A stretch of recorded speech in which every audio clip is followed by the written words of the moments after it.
जो आज उसकी चोटों को भराया जा रहा है सिरसा सिविल हॉस्पिटल के अंदर, तो ये उस दिन क्यों नहीं देखी? वो बिल्कुल खाली पेज थे दोनों, उसमें मेरी बेटी के भी साइन लिए गए और मेरे भी साइन। नमस्कार, जीन टाइम्स में आप सभी का स्वागत है। फिलहाल हम मौजूद हैं सिरसा के अंदर, और सिरसा के अंदर एक जो माँ ने बताया कि 4 से 5 दरिंदों ने उसकी बेटी की 14 वर्षीय बेटी के साथ जो है वो रेप किया, तो नशीली चीजों का जो है वो सेवन भी करवाया गया। कहीं न कहीं हरियाणा के अंदर जो है दलित समाज के लोगों पर या स्टूडेंट्स पर या कहें कि फिर बेटियों पर जो है मामले लगातार हरियाणा में बढ़ रहे हैं, घटने का नाम नहीं ले रहे हैं। सीधे बात करेंगे उस माँ के साथ जिसकी बेटी के साथ जो है दरिंदों ने जो दरिंदगी की है, क्या हाल है उस बेटी के, वो भी जानने की कोशिश करेंगे। तो समाज के ठेकेदार तो बने हुए हैं, लेकिन आज समाज की बेटी के ऊपर जब अत्याचार हो रहा है, एक नाबालिग बेटी के ऊपर शोषण हो रहा है, तो एक भी कोई व्यक्ति आगे आने के लिए तैयार नहीं है। जी मैडम, क्या घटना हुई थी, कैसे हुई थी, तो पूरी जानकारी जो है बताओ। सर ये 21 तारीख की बात है, 21 तारीख की 21 अप्रैल की 1 बजे दोपहर के मेरी बेटी को घर से ही लेकर गए किडनैप करके, और पिज़ारिया क्लब जो कि हिमांशु जो लड़का है वो और सूरज दोनों बाइक पे लेकर गए हैं पिज़ारिया क्लब, जो कि वहाँ के जो 3 और दोषी हैं जो कि ऑलरेडी पहले से ड्रग्स करने लग रहे थे, और मेरी बच्ची को भी शिकार बनाया और इसको भी नशा दिया गया, और इसके साथ हैवानियत वाला जो दुर्दशा की गई, मेरी बच्ची को लहू लुहान करके घर में फेंक दिया गया। आज तक ये सवाल एक बना हुआ है कि घर तक कैसे पहुंची, वहाँ तक कैसे पहुंची, आज तक वो अरेस्ट क्यों नहीं हुए, किसी ने भी ये सवाल नहीं उठाया। सिर्फ एक हिमांशु को पकड़ा गया है, उसको ही अगर सही से रिमांड पे लिया जाए तो आज मेरी बच्ची की जो दुर्दशा है वो पकड़े जाए। और सभी से मैं बस हाथ जोड़कर यही प्रार्थना कर रही हूँ, क्योंकि मैं थक चुकी हूँ सबको अपनी कहानी बताते बताते। पर कहानी क्या, मेरे ऊपर तो जो एक भगवान का जो कहर टूटा है वही बता रही हूँ, और जो मेरी बेटी की दुर्दशा है वो शायद देखी नहीं जा सकती, और सब के सामने भी है वो। तो बस हाथ जोड़कर मीडिया से भी, सरकार से भी और प्रशासन से भी तो सुनने में यहाँ पे दबाव भी बनाया जा रहा है कॉम्प्रोमाइज़ के लिए, और पैसे का भी ऑफर जो है आया है। पूरा सबने कराया सर। रमेश साहू वाला 3 लाख जो कि महिला थाने के अंदर ही देकर गया है उन महिला वालों को, और जब मैंने नहीं लिए तो फिर मुझे तोड़ने का काम किया गया उसमें, जो कि मुझे रातों रात अपना सिरसा भी छोड़ना पड़ा, जिसके कारण से मेरी बेटी को लेकर। और मेरी बेटी जिस दर्द से गुजर रही थी, तो मैंने अगरवा में उसको मेडिकल में एडमिट किया कम से कम 10 दिन। वहाँ पर भी जब उसका नहीं, उन लोगों का, पुलिस वालों का नहीं कहर टूटा, तब मैं उसको भिवानी लेकर गई। तो जो प्रशासन की कार्रवाई है वो किस तरह की रही है, क्या आप उससे संतुष्ट है? बिल्कुल भी नहीं, बिल्कुल भी नहीं, क्योंकि मेरी बेटी का ना तो मेडिकल सही से हुआ, जो मेरी बेटी के शरीर पर निशान है ना वो देखे गए, जो आज उसकी चोटों को भराया जा रहा है सिरसा सिविल हॉस्पिटल के अंदर, तो ये उस दिन क्यों नहीं देखा गया। जो आज दवाइयाँ उसकी उन जख्मों पे की जा रही हैं, चाहे वो टॉयलेट की जगह पर हो, चाहे बाथरूम की जगह पर हो, चाहे वो छाती के निशान हो, आज उस चीज़ को भरा जा रहा है, तो ये उस दिन क्यों नहीं मेडिकल में उसको लिया गया, ताकि सही से जांच हो पाती, मुजरिम पकड़े जाते, क्योंकि उनको बचाया जा रहा है। क्योंकि क्लब के जो मेंबर हैं वो एडवोकेट है और अच्छे पैसे वाले हैं। 2 लड़के जो रेडी वाले थे उनमें से एक को पकड़ लिया गया, पर बाकी जो 4 आरोपी हैं उनको बिल्कुल, उनका कोई भी कहीं पर अभी तक कोई कार्रवाई है नहीं। बस यही तो चाहते हैं। वीडियो के निशान भी बता रहे थे, बीड़ी के, सिगरेट के सिगरेट निशान के, हाँ है। जी। मैंने SHO सुनीता मैडम को बोला भी कई बार कि मैडम आप इसका मेडिकल करवा रहे तो आप ये निशान भी, कहती ले ये तो ऐसे ही दाग के निशान है। उन्होंने कोई इस पर तवज्जो नहीं दिखाया, ना कोई इस पर अच्छी जानकारी दी कि इस बच्ची के थोड़ी सी शरीर की भी जांच करवाई जाए। क्या पुलिस को पता है कि लड़की के चेस्ट पे ये ऐसे दाग? बिल्कुल पता है, सब कुछ पता है। उसके बाद भी ये मतलब मेडिकल कोई नहीं कार्रवाई करवाया? नहीं है सर, कोई कार्रवाई नहीं है। SHO घनश्याम, सुनीता, जिन्होंने मेरे कोरे कागजों पे साइन लिए। किसने लिए कोरे कागज पे साइन? सुनीता मैडम, घनश्याम और दर्शना, ये तीनों की ड्यूटी अब उसी महिला थाने के अंदर थी।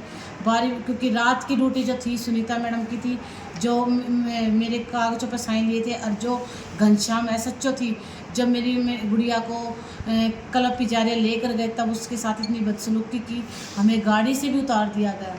प्लस हमें बोले कि चलो हमारे पीछे पीछे आओ, दौड़ लगाती हुई। ब्लैंक पेपर पे साइन क्या बोल के लिए गए थे, क्या मैंने पूछा भी सर कि ये किस चीज़ के लिए, तो कहती जो आपने कपड़े दिए ना उसके हम करवा रहे, इसमें वो भरा जाएगा।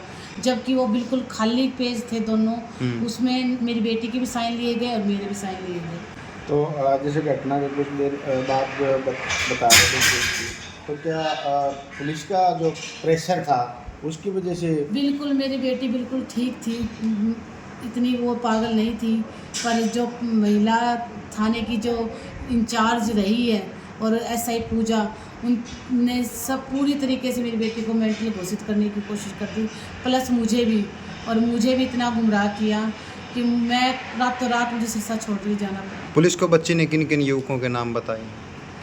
हिमांशु, सूरज और वो पिजारिया क्लब के जो 3 और मेंबर हैं उनके। हिमांशु और सूरज इसमें प्रमुख है? हाँ, हिमांशु और सूरज जो घर से लेकर गए थे, और जो वहाँ पर जिस क्लब के अंदर ये घटना घटी वो उस क्लब के मेंबर एडवोकेट है, उन्हीं का वो क्लब है। इस मामले को लेके आप एसपी साहब से मिले हो? बिल्कुल मिली हूँ, 2 बार मिली हूँ और बहुत हाथ जोड़ के गुहार लगाई है। एसपी साहब ने मेरी बच्ची का उस टाइम पहली बार जब मैं लेकर गई थी तो इसकी जो देखा था जो हाल, उसके आधार पर मेडिकल के आधार पर जब उन्होंने पर्चा दर्ज भी करा, हिमांशु पे धाराएं भी लगाई है। अगर रेप हुआ है तो उस क्लब में हुआ है, तो क्लब में हुआ है तो क्या सारे क्लब वाले सो रहे थे? क्लब वाले कहाँ थे? अब वो जो पुलिस कह रही है कि 2 ही लोगों ने इसको रेप किया, तो 2 लोगों ने किया कैसे उस क्लब के अंदर? तो ये क्लब की पूरी मिली भगत है और उनको बचाया जा रहा है। इसीलिए हम दोनों, मेरी बच्ची तो पर उस क्लब के अंदर सीसीटीवी कैमरे नहीं लगे थे? बिल्कुल भी नहीं सर, एक भी कैमरा वहाँ पर नहीं है, और अब लगाओ तो मुझे पता नहीं, पर उससे पहले एक भी क्लब वहाँ पर क्लब के अंदर फोटो भी नहीं है। अगर होती है तो वो दिखाई जाए, वहाँ पर अगर कैमरे है तो वो दिखाई जाए मेरी बेटी की भी वहाँ पर थी। बेटी की उम्र क्या है? 14 साल, अब 15 अगस्त को ये 15 साल की होगी। आपका नाम बताओ। सोनिया चौहान। ठीक है। और इस मामले को लेके सबसे पहले तो आपके चैनल के सभी दर्शकों को मेरा नमस्कार। ये एक बहुत ही दर्दनाक और पीड़ादायक हादसा जो है वो संज्ञान में आया है। आज हम सिरसा सिविल हॉस्पिटल के अंदर पहुँचे हैं। ये हमारी बहन है सुशीला चौहान, इनके साथ में जो एक दर्दनाक हादसा हुआ है, इनकी जो एक 14 साल की बेटी है, उनके ऊपर कुछ दरिंदों के द्वारा जो उत्पीड़न का मामला सामने आ रहा है वो शब्दों में बयां करने लायक नहीं है। उन हैवानों को सज़ा दिलाने के लिए, उन हैवानों को उनके किए की सज़ा दिलाने के लिए हम जिस हद तक भी हमारे सजा जाएगा, जो भी हमसे बन पड़ेगा, हम किसी भी सूरत में पीछे नहीं रहेंगे। चाहे हमें अपना मकान बेचना पड़े, चाहे हमें अपना कर्ज उठाना पड़े, चाहे किसी भी हद तक हमें जाना पड़े, अगर इस बेटी को न्याय नहीं मिला तो हम, हमारे से जो बन पड़ेगा हम करेंगे। मैं बड़े शब्द नहीं बोल रहा, कहीं ना जहाँ कहीं तक भी हमें जाना पड़ा हम जाएंगे। अगर प्रशासन हमारी बात सुनता है, हम उसे रिक्वेस्ट करें, प्रार्थना कर रहे हैं, हाथ जोड़ के विनती कर रहे हैं, अगर प्रशासन को अगर थोड़ा सा भी रहम है तो इस बेटी के ऊपर दया करो और आरोपीगण है जो उनकी कार्रवाई करो। अन्यथा काम आदमी को कहीं ना कहीं मजबूरीवश परेशान होकर के गलत रास्ता इख्तियार करना पड़ेगा, उसके लिए प्रशासन जिम्मेवार होगा। हम आपके चैनल के माध्यम से बिल्कुल साफ संदेश दे रहे हैं, अगर आप लोगों को लगता है कि वे किसी को हैवान बनाना है, किसी को अपराध के लिए उकसाना है, बढ़ावा देना है, तो आप बेशक कार्रवाई मत करो। वो जो कार्रवाई हमसे बन पड़ेगी हम कर लेंगे। लेकिन अगर आपको लगता है, अगर आप लोगों के जहन में, प्रशासन के जहन के अंदर थोड़ी सी भी इंसानियत है, थोड़ा सा भी रहम है, इस बेटी के ऊपर थोड़ा सा भी तरस आता है, तो उन दरिंदों को उनके किए की सज़ा दिलाओ। इंसाफ की लड़ाई के अंदर आप भागीदार बनो और न्याय के पक्ष में फैसला करो। लड़की की माँ का भी जो प्रशासन है काफ़ी ढील बरत रहा है। प्रशासन के ढीले रवैये की वजह से आज जो है इस बेटी की हालत जो दिन प्रतिदिन बिगड़ती जा रही है, जो इसकी हालत है उसके पीछे कहीं ना कहीं प्रशासन की लापरवाही भी जिम्मेवार है। क्योंकि अगर प्रशासन समय रहते इस मामले के अंदर संज्ञान लेता और उन आरोपियों को गिरफ्तार करके इस बेटी का इलाज प्रॉपर तरीके से करवाता, अच्छे हॉस्पिटल के अंदर करवाता। मैं इसके अंदर कहीं ना कहीं CWC का जो यहाँ डिपार्टमेंट है उन लोगों को भी जिम्मेवार मानता हूँ कि जब उनके मामले जो ये मामला उनके संज्ञान में आ गया था तो तुरंत प्रभाव से क्यों नहीं उन्होंने कार्रवाई की, क्यों नहीं इस बेटी की केयर की, क्यों नहीं इनके इंसाफ के लिए लड़ाई लड़ी, क्यों नहीं वो आगे आए। उनके ऊपर ऐसा कौन सा प्रेशर था, कौन सा दबाव था, कौन सा उनके ऊपर जो है कहर टूट पड़ रहा था कि वे उन लोगों ने इस बेटी की चीखें जो सुनाई नहीं दी। इस बेटी की जो आज पागलपन की स्थिति बनी हुई है उसके पीछे सिर्फ और सिर्फ जो हमारा शासन और प्रशासन है वो जिम्मेवार है। मैं आप लोगों के चैनल के माध्यम से उन लोगों को भी चेताना चाहता हूँ जो समाज के ठेकेदार तो बने हुए हैं, लेकिन आज समाज की बेटी के ऊपर जब अत्याचार हो रहा है, एक नाबालिग बेटी के ऊपर शोषण हो रहा है, तो एक भी कोई व्यक्ति आगे आने के लिए तैयार नहीं है। क्यों नहीं वो आगे आकर के इस बेटी के इंसाफ की लड़ाई लड़ते? क्यों हमारे नेता जो है वो चाटुकार बने हुए हैं? क्यों उन्हें कातिया के कुत्ते बन करके एक सरकार के नुमाइंदे बन के वो उनकी गोदी में जा कर के बैठ गए हैं? क्यों नहीं इस बेटी की आवाज़ उठाते हैं? मैं सभी से, जो भी हमारे समाज के नेता जो हमारी वोटें लेकर के सत्ता के अंदर हिस्सेदार बन के बैठे हुए हैं, जो वोटों के टाइम पे बड़ी बड़ी बातें हाँकने के लिए हमारे पास में आते हैं, अब हमारे आज इंसाफ की लड़ाई के अंदर क्यों नहीं शामिल होते हैं? तो मैं तो आप लोगों के चैनल के माध्यम से यही अपील करता हूं कि ये बेटी को न्याय की ज़रूरत है, न्याय दिलाओ। सुनील जी, एक बात और हम कहना चाहेंगे, जो आज हिंदू संगठन है, चाहे वो RSS है, बजरंग दल है, वो हिंदू राष्ट्र बनाने के सपने देखता है, बोलता है, लेकिन यहाँ पर एक बेटी के साथ इस तरह का घिनौना कार्य होता है, उनकी जो है बिल्कुल भी यहाँ पर कोई एक्टिविटी नहीं दिखी। क्या आप मैं जितने भी संगठन हैं इस भारतवर्ष के अंदर, जितने भी संगठन सक्रिय हैं, जो बड़ी बड़ी बातें कर करके बड़े बड़े दावे करते हैं, बड़े बड़े ढकोसले करते हैं, कोई गौ सेवा दल बनाया है, कोई गोपुत्र सेना बनाई है, किसी ने कुछ ढमफलाना बनाया, किसी ने ढमकाना बनाया है, किसी ने बजरंग दल बनाया, किसी ने कुछ बनाया, किसी ने हिंदू संगठन बनाए हैं।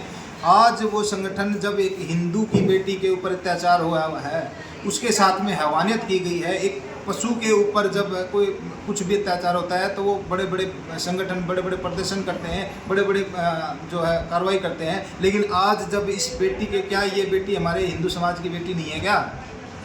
ये भी एक हमारे समाज की बेटी है। अगर इस प्रकार से आप इसको इग्नोर करोगे तो आने वाले समय के अंदर हिंदू जो संगठन है वो इंतज़ार करें कि वे ऐसा समय आएगा जब सभी जो हिंदू धर्म को छोड़ छोड़ करके इधर उधर भागेंगे।